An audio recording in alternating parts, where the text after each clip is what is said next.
Hey folks, I'm back again. During the last musical session that we did, I was teaching you to play Sweet Home Alabama with a D and a C and a G. And that was in,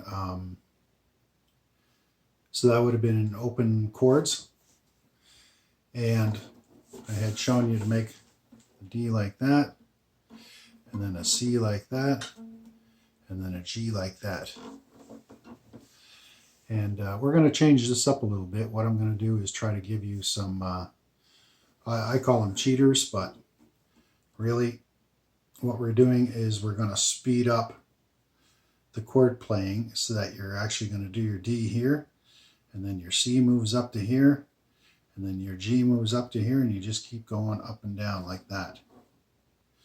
So, making a D, 3 fingers, that's how I showed you to do it. Right? The only difference here is now we're going to do what's called a D sus 4. D suspended 4, and all you do is you make your D and you put your pinky finger on the bottom string. So if I play a D, it sounds like this. If I play a D sus 4, it sounds like this. It's still going to be a D, it's just going to be suspended. Slightly different tone, but essentially still a D. So, D, D sus 4. All you're doing is dropping your pinky underneath the, let's see, 1, 2, 3rd finger. So this will be your 4th finger going right there. Now you're going to ask me, why are we doing this when you already know how to do a D and a C and a G? We're doing it because of this. Once you do this, you're doing what I call anchoring, which is you're going to leave those 2 fingers on the strings. Not the ones I just lifted off, but these other 2 down here. You're going to leave them right there. And you're not going to move them at all for the whole song. What you're going to do is take this finger here, go up to the 4th string, 2nd fret, and put it on there, just as if it was a C. And you're going to take your 2nd finger, go to the 3rd fret, up the 5th string, and put it there, just as if it was a C. The difference is that you're not doing this. What you're doing is this. So there's a C, and this is actually technically called a C9, because you've got 2 fingers on the bottom strings and 2 fingers at the top which complete your C. So it goes like this. D sus 4, C9, and we're going to complete this triad of 3 chords, which are still D, C, and G. And all you're going to do is take these 2 fingers right here, you leave these 2 on the bottom anchored, and you go up to the next set of strings.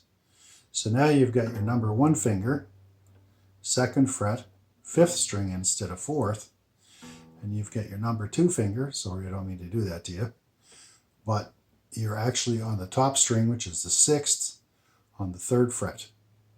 So just to remember, 1, 2, 3, 4, 5 frets, and then you've got strings going 1, 2, 3, 4, 5, 6 up.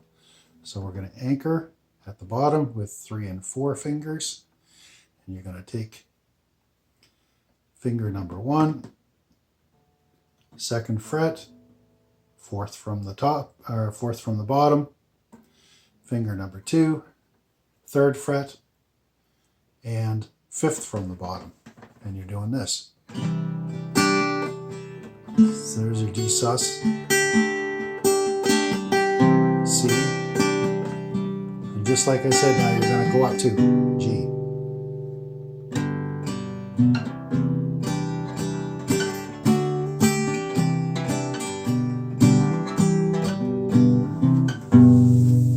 As you can see, I can switch chords really quick by doing this, right?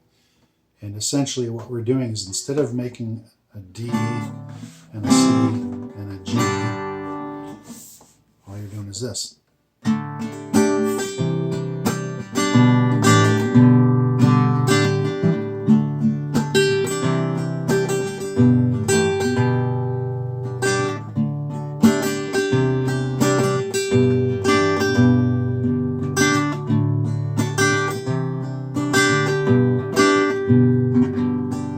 Okay, I'm going to leave off there because I like to make these about 5 to 6 minutes, and that's it.